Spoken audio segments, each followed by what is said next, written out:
In recent years, every CES, LG has come to the show with new Gram laptops, and this year is no different. I am here holding the new LG Gram Pro 2-in-1. It's in a striking black color this time around, and continues to break records for slim profiles, lightweights. This particular 2-in-1 is a 16-incher with an OLED screen with a variable refresh rate. You get all of that in just a 3-pound chassis, which is pretty impressive.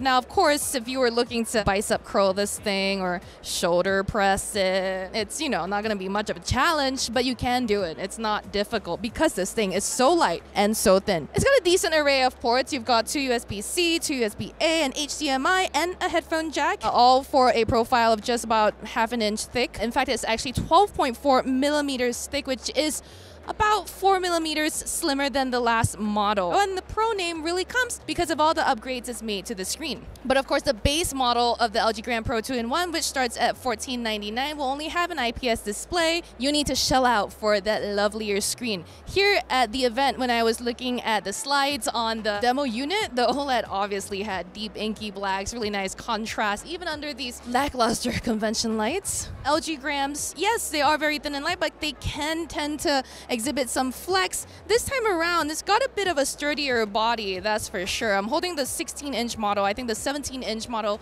I can't vouch for whether or not it flexes, but this one with the nano-magnesium alloy frame, it certainly feels a little less likely to bend. It still doesn't feel like the most sturdy thing in the world, though.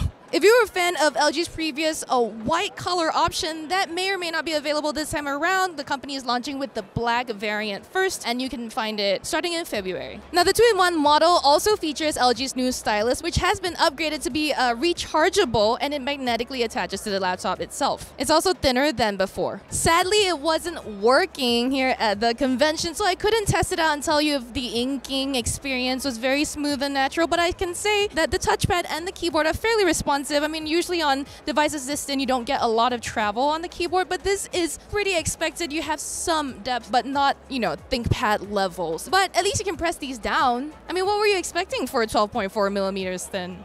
Of course, with the Pro label, these also come with some respectable processors. Now, the Pro series, which is a clamshell and 2-in-1, both get up to NVIDIA's discrete RTX 3070 processors and come with Intel's Meteor Lake processors, which provide better power consumption and better energy efficiency. LG is saying that some models of the LG Gram Pro line can get up to 24 hours of juice on a charge, and with the OLED models, they're getting about 20 to 22. Of course, we'll have to put that all through the test ourselves to really know that number is going to pan out in the real world. So for all our detailed impressions and more out of CES 2024, make sure you subscribe to Engadget.